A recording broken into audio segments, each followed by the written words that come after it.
بسم اللہ الرحمن الرحیم. In the name of Allah, the Beneficent, the Merciful. اعوذ باللہ من الشیطان الرجیم. بسم اللہ الرحمن الرحیم. سب دیکھنے اور سننے والوں کو السلام علیکم. امید ہے اللہ کے فضل و کرم سے آپ سب خیریت سے ہوں گے. قرآن مجید میں اللہ تعالیٰ نے جو ہمیں عربی کی گرامر دی ہے، اس کی کچھ باتیں سمجھانے کی ایک ادنا سی کوشش آپ کے سامنے لے کے ایک بار پھر سے حاضر خدمت ہوں. اس سے پہلے آپ لوگوں کے سامنے میں نے رکھا تھا کہ اسم کیا ہوتا ہے اور اس کی اقسام، اسم معرفہ اور اسم نکرہ. اسم کسی کے نام کو کہا جاتا ہے، لیکن بعض اوقات بلکہ اکثر اوقات ہم گفتگو کے دوران، لکھنے کے دوران ایک ہی نام کی تکرار نہیں کرنا چاہتے.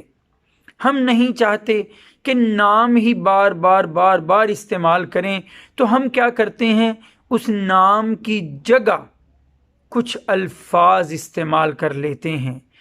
مثلا میرا نام ہے کاشف، تو میں بار بار یہ کہنے کی بجائے کہ کاشف آپ کے سامنے حاضر خدمت ہے، کاشف آپ کے سامنے یہ کہہ رہا ہے، کیا کہہ دیا جاتا ہے، میں آپ کے سامنے ہوں، میں آپ کے سامنے چند گزارشات لے کر موجود ہوں.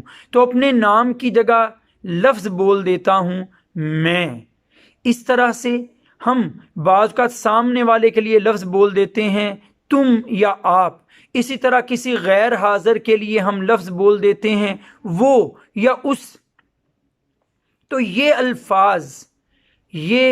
الفاظ جو اصل نام کی جگہ بولے جاتے ہیں، جو اسم کی جگہ استعمال ہوتے ہیں، ان الفاظ کو کہا جاتا ہے اسم ضمیر. انہی کو انگریزی میں کہا جاتا ہے پروناؤن. دیکھیں تین ہی طرح کے ہو گئے یہ.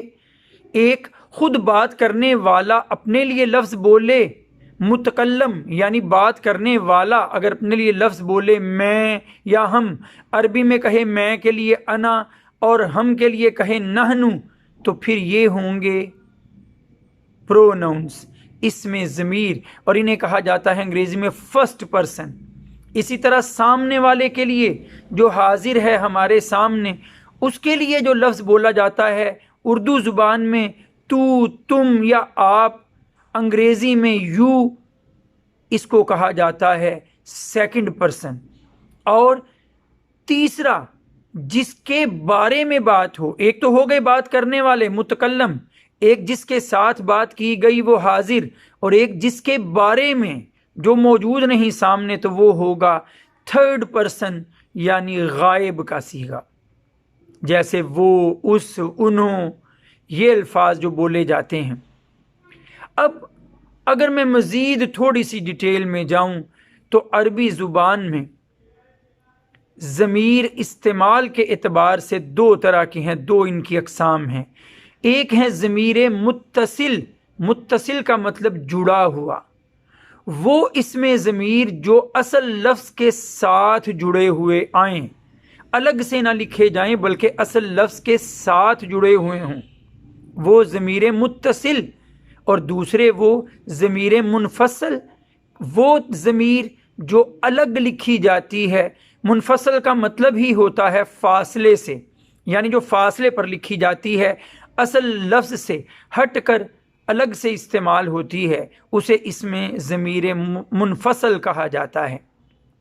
اب دیکھیے آپ کے سامنے قرآن مجید پہلے پارے کی پہلی سورہ، سورۃ البقرہ کا پہلا صفحہ موجود ہے. اس صفحے پر ذرا نظر دوڑائیے، یہاں آپ کو مثالیں ملیں گی اسم ضمیر متصل کی بھی اور منفصل کی بھی. پہلی آیت کو دیکھیے، الف لام میم ذالک الکتاب لا ریب فیہ، یہ اللہ کی کتاب ہے جس میں کوئی شک نہیں. فی کے لفظ کے ساتھ ہی جڑی ہوئی ایک ضمیر آئی، ہی، فی ہی، اس میں، کہ اس میں کوئی شک نہیں ہے. یہ ضمیر متصل کی مثال. ذرا اگلی آیات پر نیچے چلے جائیے. تو آپ دیکھیں گے والذین یؤمنون بما انزل الیک وما انزل من قبلک، اس میں الیک اور قبلک میں دیکھیں تو دونوں میں الا کے ساتھ کاف جڑا ہے اور قبل کے ساتھ کاف جڑا ہے، یہ ضمیر متصل کی مثالیں ہیں۔ لیکن اسی صفحے پر ذرا آخری آیت کی طرف دیکھیے، وَبِالْآخِرَةِ، اور آخرت پر ہم وہ لوگ یوقنون یقین رکھتے ہیں، تو ہم کا لفظ الگ استعمال ہوا، یہ ضمیر منفصل کی مثال ہے۔ اور ایک صورت تو ہم اکثر پڑھتے رہتے ہیں کہ کل هو اللہ احد، اے نبی کہہ دیجئے وہ اللہ ایک ہے، ہوا کا لفظ الگ آیا، یہ بھی ضمیر متصل کے بعد ضمیر منفصل کی ایک الگ سے مثال ہے، ضمیر منفصل کی مثال ہوا الگ آیا۔ تو آپ دیکھیے، آپ کی مزید آسانی کے لیے میں ایک صفحہ آپ کے ساتھ شیئر کر رہا ہوں تاکہ اگر کوئی بعد میں بھی اسے دیکھنا چاہے تو دیکھ سکے اور یاد کر سکے۔ امید رکھتا ہوں کہ اس میں ضمیر بھی آپ کے ذہن اور دل میں اتر چکے ہوں گے۔ وآخر دعوانا ان الحمد للہ رب العالمین۔ السلام علیکم۔